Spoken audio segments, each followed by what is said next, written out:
हरियाणात जाट विरुद्ध नॉन जाट किंवा जाट विरुद्ध ओबीसी अशा प्रकारचं राजकारण होतं. साधारण 25 ते 28% असणाऱ्या जाट समाजाचं आणि 30%पेक्षा अधिक असणाऱ्या ओबीसी समाजाचं ध्रुवीकरण आताच्या निवडणुकीत झालं. जाट समाजाचा कल हा काँग्रेसच्या बाजूने होता, तर ओबीसी समाजाचा कल हा भाजपच्या बाजूने होता. या राजकारणात जाट समाजासोबत दलित समाज येईल असं बोललं गेलं, पण काँग्रेसच्या ते पथ्यावर काही पडलं नाही. याउलट जाट समाजाच्या विरोधात ओबीसी, मुस्लिम आणि दलित मतांची सांगड घालण्यात भाजपला यश आलं. जातीच्या राजकारणात भाजपचा पराभव होतो असं बोललं जात असताना भाजपनं योग्य बेरजा मारून सामाजिक, आर्थिक, राजकीय क्षेत्रावरती मक्तेदारी असणाऱ्या जाट समाजाच्या राजकारणाला काउंटर केलंय. आता मुद्दा येतो तो म्हणजे महाराष्ट्राचा. हरियाणात जाट, त्याचप्रमाणे महाराष्ट्रात मराठा, दोन्ही समाज मुख्यधारेतले. राजकारणासह अर्थकारणावर, गावगाड्यावर या समाजाचं वर्चस्व आहे. पण गेल्या काही वर्षांपासून ओबीसी समाजाचं आरक्षण मिळावं यासाठी जाट आणि मराठा दोन्ही समाज आक्रमक झाले. गेल्या 10 वर्षांपासून हरियाणा आणि महाराष्ट्रात सुद्धा भाजप सत्तेत आहे. त्यामुळे या मुख्यधारेतल्या दोन्ही जातींचा भाजपवरती विशेष राग आहे. त्यातच हरियाणा आणि महाराष्ट्र या दोन्ही राज्यांमध्ये भाजपचा मूळ मतदार हा ओबीसी आहे. अशा वेळी जाट समाजाची मक्तेदारी दूर करत भाजपने अशक्य वाटणारं मैदान मारले. साहजिकच हे महाराष्ट्रात होईल का? झालं तर भाजपची स्ट्रॅटेजी काय असेल आणि नॉन मराठा अलायन्स करण्यात महाराष्ट्रात भाजपला कोणत्या मर्यादा येऊ शकतील समजून घेऊयात आजच्या व्हिडिओतनं. नमस्कार, मी आरती आणि तुम्ही बघताय बोल भिडू. आता मराठा फॅक्टर आणि जाट फॅक्टर यांची तुलना करताना आपल्याला पहिल्यांदा दोन्हीकडच्या समाजाच्या आकडेवारीचा अंदाज घ्यायला लागतो. हरियाणाच्या बाबतीत बोलायचं तर हरियाणात जाट समाज 25 ते 28%, ओबीसी समाज 33% आणि दलित समाज 21% असल्याचं सांगण्यात येतं. अर्थात जाट समाजाचं मतदान हे एकतर्फी काँग्रेसच्या बाजूने झालं असं समजायचं तर 25 ते 28% ते होतं आणि ओबीसी प्लस दलित समाज एकतर्फी भाजपच्या बाजूने झुकला असं म्हणायचं झालं तर ती टक्केवारी 33 + 21 म्हणजे 54% वरती जाते. आता महाराष्ट्रातल्या आकडेवारीवरती आपण यायचं झालं तर मराठा समाजाला आरक्षण देत असताना ज्या काही समीक्षा नियुक्त झाल्या त्यांच्या आकडेवारीनुसार महाराष्ट्रात मराठा समाजाची आकडेवारी आहे ती 30% दरम्यान आहे. काही ठिकाणी ही आकडेवारी 30 ते 35% असल्याचं बोललं जातं. दुसरीकडे वेगवेगळ्या समित्यांनी महाराष्ट्रातल्या ओबीसी समाजाची आकडेवारी 33 ते 39% आहे असं सांगितलंय. सर्वसाधारण 11% समाज हा एससी प्रवर्गातला आहे तर 7% समाज हा एसटी प्रवर्गातला आहे. मुस्लिम समाजाची महाराष्ट्रातली आकडेवारी ही 11% आसपास आहे. आता महाराष्ट्रात मराठा विरुद्ध इतर अशा आकडेवारीची बांधणी केली तर 30 ते 35% मराठा समाजाच्या समोर ओबीसी समाज 30 ते 35%, दलित समाज 18% आणि मुस्लिम समाज 11% अशी एकूण आकडेवारी साधारण 57 ते 62% आसपास जाताना दिसते. आता जातीच्या राजकारणात 2 गोष्टी प्रामुख्याने समजून घ्यायला हव्यात. एकतर स्थानिक समीकरणांवर उमेदवारांवर जातींचं ध्रुवीकरण बदलतं, त्यामुळे एक टाक एक समाज एका दिशेने मतदान करेल असं ठामपणे कोणीच म्हणत नाही.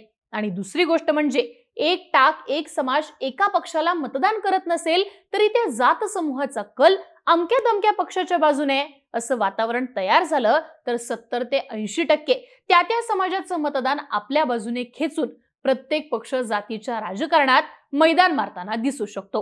आता बोलूयात आपल्या मूळ मुद्द्यांवर. तो म्हणजे महाराष्ट्रात अशा प्रकारे मराठा आरक्षणाला काउंटर करणं भाजपला जमेल का?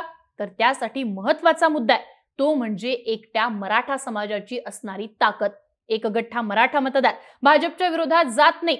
उमेदवारांचं गणित, लोकल समीकरणं त्यासाठी कारणीभूत ठरतात. तरी सुद्धा जरांगे फॅक्टरचा विचार करता बहुसंख्य मराठा समाजाचं ध्रुवीकरण होऊ शकतं, पण त्याच सोबत इतर समाजांचं ध्रुवीकरण सुद्धा होणं आवश्यक ठरतं. लोकसभा निवडणुकीत मराठा समाजासोबत 18% दलित समाज आणि 11% मुस्लिम समाज जोडला गेल्यानं मराठे फॅक्टरला डीएमके अर्थात दलित मुस्लिम मराठा अशी जोड मिळाली, ज्याचा तोटा भाजपला सहन करावा लागला. मात्र हे होत असताना ओबीसी समाजाचं ध्रुवीकरण करणं भाजपला शक्य झालं नाही. पर्यायानं ओबीसी समाजानं स्थानिक समीकरणं विचारात घेऊनच लोकसभेला मतदान केल्याचं दिसतं. आता हाच बेस समजावून घेत असताना भाजपला जरांगे फॅक्टर किंवा मराठा फॅक्टर वजा करायचं असेल तर 2 प्रमुख गोष्टींवरती काम करावं लागतं. यातली पहिली गोष्ट म्हणजे मराठा समाजासोबत दलित आणि मुस्लिम फॅक्टरचं ध्रुवीकरण होऊ न देणं आणि दुसरी गोष्ट म्हणजे ओबीसी समाजाचं ध्रुवीकरण आपल्या बाजूने अधिक ताकदीने उभा करणं. पण या दोन गोष्टींवर भाजप मार्फत काम चालू आहे का? तर याचं उत्तर हो असं आहे. नेमकं कसं? तर मराठा समाजासोबत आलेल्या दलित फॅक्टर विषयी आपण सुरुवातीला या व्हिडिओमध्ये बोलूया. आता वंचित आणि प्रकाश आंबेडकर यांच्यामुळे दलित मतदार किमान इंडिया आघाडीकडे शिफ्ट होणार नाही अशी शाश्वती लोकसभेला भाजपला होती. पण लोकसभेत काँग्रेसच्या बाजूने हा दलित मतदार झुकल्याचं दिसतं. त्याचं प्रमुख कारण होतं संविधान बदलाचं नरेटिव्ह. दलित मतदारांमध्ये सुद्धा संविधान बदलाच्या नरेटिव्हचे वेगवेगळे संदर्भ दिसले. म्हणजे एसटी प्रवर्गातल्या तसेच एससी प्रवर्गातल्या बौद्ध इतर समाजाच्या समोर आरक्षण रद्द करण्याची भीती होती, तर एससी प्रवर्गातल्या बहुसंख्य असणाऱ्या बौद्ध समाजासाठी डॉक्टर बाबासाहेब आंबेडकरांनी लिहिलेल्या संविधान बदलाचा विषय हा अस्मितेचा होता. पर्यायानं लोकसभेला मोठ्या प्रमाणात दलित मतदारांचं ध्रुवीकरण झाल्याचं दिसतं. पण हे झालं लोकसभेचं. आताच्या काळात नेमकं काय चालू आहे? तर संविधान बदलाचं नरेटिव्ह महाराष्ट्राच्या विधानसभा निवडणुकीसाठी तरी गैरलागू होताना दिसतं. पर्यायानं एसटी समुदायातनं हिंदू दलित हे नरेटिव्ह भाजप अधिक भक्कम करताना दिसतंय. एससी प्रवर्गामध्ये 57% बौद्ध समाज, 20% मातंग समाज, 12% चर्मकार समाज असल्याची आकडेवारी सांगते. डॉक्टर बाबासाहेब आंबेडकरांचा पराभव हा काँग्रेसने केला होता, अथवा काँग्रेसचे नेतृत्व हे दलित किंवा विशेषतः बौद्ध दलित समाजाच्या राजकीय सोयीसाठी वापर करून घेतो असं नेरेटिव्ह भाजप समोर आणताना दिसतंय. आता राजकीय समज अधिक असणारा हा समाज किमान काँग्रेस सोबत जाऊ नये, म्हणजेच तो महाविकास आघाडी सोबत न जाता स्वतंत्रपणे जावा यासाठी डावपेच आखले जात आहेत.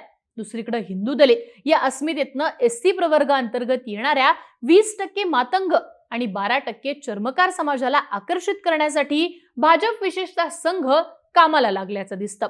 अर्थात दलित मराठा युती न होता किमान दलित समाजानं आपलं स्वतंत्र राजकारण करावं ही स्ट्रॅटेजी आखत भाजप दलित आणि मराठा विधानसभेला एकत्रित होणार नाहीत याची काळजी घेताना दिसतंय. आता मराठा समाजासोबत एकत्र येणारा दुसरा समाज आहे तो म्हणजे मुस्लिम समाज. मुस्लिम समाज काहीही झालं तरी भाजप सोबत जोडला जाणार नाही याची जाणीव भाजपला आहे. मग अशा वेळी मुस्लिम धार्जिण धोरण स्वीकारून मुस्लिम समाजाला आकर्षित करणं भाजपसाठी तसं कठीणच असणार आहे. मात्र त्याच वेळी मुस्लिम धार्जिण्या राजकारणाचे आरोप करून भाजप मोठ्या प्रमाणात हिंदुत्वाच्या राजकारणातनं मराठा समाजातला मोठा चंग आपल्याकडे आकर्षित करून घेऊ शकतो. निवडणुकीनंतर खुद्द देवेंद्र फडणवीसांनी लावलेला वोट जिहादचा आरोप याच दिशेनं भाजपची रणनीती असल्याचं दाखवतो. मोठ्या प्रमाणात मुस्लिम समाज महाविकास आघाडीकडे जातोय. पर्यायानं हिंदुत्वाच्या फॅक्टरवरती मराठा समाजातल्या एका टक्केवारीचा कल आपल्याकडे खेचून घेण्याचं काम सध्या भाजपकडनं केलं जात आहे. आता या सगळ्यातनं मराठा समाजाची बेरीज करणाऱ्या दलित आणि मुस्लिम मतदारांसंदर्भात भाजपची काय स्ट्रॅटेजी असू शकते हे आपण विस्ताराने पाहिलं. आता त्यानंतरचा महत्वाचा प्रश्न निर्माण होतो तो म्हणजे ओबीसी समाजाचं भाजपच्या बाजूने ध्रुवीकरण होणं आणि तो समाज भाजपच्या मागे उभा राहणं. आता यासाठी भाजपची काय स्ट्रॅटेजी असू शकते ते सुद्धा विस्ताराने समजून घेऊया. खरं तर ओबीसी समाजात 350 पेक्षा अधिक जातींचा समावेश होतो. धनगर, माळी, वंजारी या जात समूहांची आकडेवारी ओबीसी प्रवर्गात अधिक प्रमाणात आहे. पर्यायानं अनेक ठिकाणी ओबीसी प्रवर्गातल्या या जातीच एकमेकांच्या स्पर्धक राहिलेल्या दिसतात. त्यामुळे माधव पॅटर्नचा यशस्वी प्रयोग करून या 3 जात समूहांना एकत्र आणणं भाजपसाठी अडचणीचं ठरतं. लोकसभेपूर्वी माळी जात समूहातून येणारे छगन भुजबळ हे ओबीसी आरक्षण आणि जरांगे पाटलांच्या भूमिकेविरोधात आक्रमक होते. ते आता मात्र शांत झालेत. दुसरीकडे भाजपनं पक्षांतर्गत वंजारी समाजातून येणाऱ्या पंकजा मुंडेंच्या नेतृत्वाला बळ द्यायला सुरुवात केली आहे. धनगर समाजात मुद्दा सुद्धा अधोरेखित झालेला आहे. पर्यायानं ओबीसी हा एक प्रवर्ग म्हणून ध्रुवीकरण होत नसेल तर जातीनुसार ध्रुवीकरण होत असेल तर ते आपल्या बाजूने झुकावं यासाठी भाजपचे प्रयत्न राहणार आहेत. यात सगळ्यात मोठी आणि महत्वाची भूमिका बजावतात ते मायक्रो ओबीसी. लोहार समाज, सुतार समाज असे तुलनेमध्ये कमी संख्या असणाऱ्या मायक्रो समाजासाठी महामंडळांपासून ते विश्वकर्मा योजनांसारख्या योजना आणत भाजप मायक्रो ओबीसी समाज आपल्याकडे खेचून घेण्याचा प्रयत्न करत आहे. थोडक्यात ओबीसी हा एक प्रवर्ग म्हणून ध्रुवीकरणावर आलेल्या मर्यादा ओळखून जात समूहांमार्फत ध्रुवीकरणाची स्ट्रॅटेजी भाजप आखायला लागलाय असं आपल्याला एकंदरीत म्हणता येतं. आता ओबीसी समाजाच्या एकूण नरेटिव्ह बाबतीत बोलायचं झालं तर ओबीसी समाजाच्या ध्रुवीकरणासाठी काही प्रमुख फॅक्टर कारणीभूत ठरतील. जसं की मराठा मुख्यमंत्री असणं. जरांगे पाटलांच्या बहुतांश मागण्या मान्य झाल्या त्याचं कारण मराठा मुख्यमंत्री होतं. जर का मराठेतर मुख्यमंत्री हवा असेल तर ओबीसी समाजानं एकमुखानं भाजपच्या मागे उभा राहावं. भाजप सोबत असणारा मराठा मतदार आणि सर्वसामान्य ओबीसी मतदार या दोन्ही समाजांना मराठेतर मुख्यमंत्री पदासाठी देवेंद्र फडणवीसांचा चेहरा पूरक ठरू शकतो. पर्यायानं भाजप बहुमताने सत्तेत आली तर मराठेतर मुख्यमंत्री मिळेल या जाणीवेतनं ओबीसी समाजाचं ध्रुवीकरण ना महाविकास आघाडीच्या मागे उभा राहील ना शिंदे दादांच्या मागे उभा राहील. ते अधिक भाजपच्या मागे उभा राहू शकतं. आता यातला दुसरा मुद्दा आहे तो म्हणजे ओबीसी समाजामध्ये असणारी पराभूत झाल्याची मानसिकता. मराठा समाजानं मतपेटीतनं आपली ताकद दाखवून दिली आहे. पर्यायानं मराठा धार्जिण्या राजकारणाची सुरुवात झालीये हे नरेटिव्ह कुठेतरी ओबीसी समूहाच्या मनात तयार व्हायला लागले. पक्षफुटीच्या नरेटिव्हमुळे हिंदुत्ववादी आणि भाजपचा पारंपरिक मतदार हा लोकसभेला निष्क्रिय राहिला, पण मुस्लिम समाजानं आक्रमकपणे मतदान केलं. पर्यायानं मुस्लिम धार्जिण्या राजकारणाची सुरुवात झाली असा सूर ज्याप्रमाणे हिंदुत्ववादी मतदारांचा झालेला आहे तोच सूर ओबीसी समाजाचा निघताना दिसतोय. मराठा समाज एकमुखाने महाविकास आघाडी सोबत जात असताना ओबीसी आरक्षण प्रोटेक्ट करण्याची जबाबदारी घेतलेल्या भाजपला जर साथ दिली नाही तर भविष्यात मोठं नुकसान सहन करावं लागू शकतं अशी भावना ओबीसी समाजात निर्माण झालीये. साहजिकच हाच फॅक्टर ओबीसींच्या ध्रुवीकरणासाठी महत्वाचा ठरू शकतो. थोडक्यात मराठा समाज एकट्याने महाविकास आघाडीच्या बाजूने झुकला तर भाजपला म्हणावी अशी अडचण निर्माण होत नाही, पण मराठा प्लस दलित प्लस मुस्लिम हे गणित जर परफेक्ट लागलं तर महायुतीचा महाराष्ट्रात मोठा पराभव होऊ शकतो. यातनच महाविकास आघाडीकडे किमान जाणार नाही यासाठी दलित मतांचं डायव्हर्जन आणि मुस्लिम मतांच्या ध्रुवीकरणाच्या महाविकास आघाडीच्या स्ट्रॅटेजीला हिंदुत्वातनं मराठा मतदार कव्हर करण्याची रणनीती भाजप आखताना दिसते.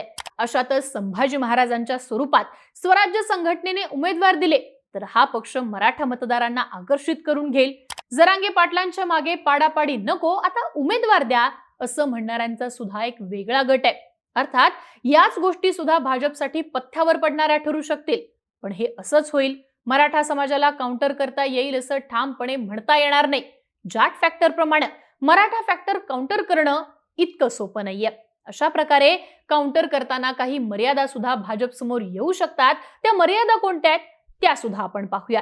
आता मराठा फॅक्टर काउंटर करण्याची पहिली मर्यादा आहे अर्थात शरद पवार. आपल्याकडे चांगल्या बॅटिंगची स्ट्रॅटेजी आहे म्हणून बॅटिंगचं पिच भाजप तयार करू शकतं, पण समोरच्या टीम मध्ये सचिन तेंडुलकर आहेत. म्हणजेच जातीच्या राजकारणात कितीही बेरजा वजाबाक्या केल्या तरी शरद पवार हे जातीच्या गणितात योग्य बेरजा लावणारे नेते म्हणून ओळखले जातात. उदाहरणार्थ मराठा हा एक जातसमूह आहे, पण कोकणातला मराठा वेगळा विचार करतो, मराठवाड्यातला मराठा वेगळा विचार करतो, पश्चिम महाराष्ट्रातला वेगळा विचार करतो. या सगळ्या लेयर्स पवारांना अधिक कुशलतेने समजतात आणि त्याप्रमाणे ते उमेदवार देत स्ट्रॅटेजी आखतात. पर्यायानं हरियाणासारख्या भौगोलिक दृष्ट्या छोट्या राज्यात वर्क होणारी स्ट्रॅटेजी संपूर्ण महाराष्ट्रात भाजपला वापरता येणार नाही. विदर्भासारख्या भागामध्ये 2 ओबीसी प्रवर्गातच सत्ता स्पर्धा चालताना दिसते. अशा वेळी भाजपची पॅन महाराष्ट्रासाठी स्ट्रॅटेजी ही फेल ठरू शकते. इथे सांगण्यासारखं एक उदाहरण म्हणजे सोलापूर जिल्ह्याचं. सोलापूर जिल्ह्यातल्या सांगोल्यातनं 2 देशमुखांपैकी एक, करमाळ्यातनं नारायण पाटील आणि माळशिरसमधनं उत्तमराव जानकर असे 3 उमेदवार धनगर समाजातनं येणार आहेत. यातले 2 उमेदवार तुतारी घेऊन लढण्याची शक्यता आहे. तिघांच्या विजयासाठी शरद पवार आणि मोहिते पाटलांनी म्हणजे मराठा राजकारण्यांनी फिल्डिंग लावली आहे. अशा वेळी राज्य पातळीवर झालेलं मराठा विरुद्ध ओबीसी अथवा मराठा विरुद्ध धनगर हे राजकारण शरद पवार उमेदवारीतनं खोडताना दिसतात. त्यामुळे थेट 1 विरुद्ध 1 या राजकारणात पहिली मर्यादा दिसते ती म्हणजे शरद पवारांच्या राजकीय कौशल्याची. आता मराठा फॅक्टर काउंटर करण्याची दुसरी भाजपला मर्यादा आहे ती म्हणजे महाराष्ट्रातल्या गावगाड्याची असणारी पद्धत. मराठा आणि ओबीसी हे दोन्ही समाज सत्ता स्पर्धक असले तरी संपूर्ण ओबीसी समाजाचा यामध्ये उल्लेख करता येत नाही. ओबीसी प्रवर्गातला धनगर, माळी, वंजारी असे मोठे जातसमूह हे मराठा समाजाचे स्पर्धक म्हणून ओळखले जातात.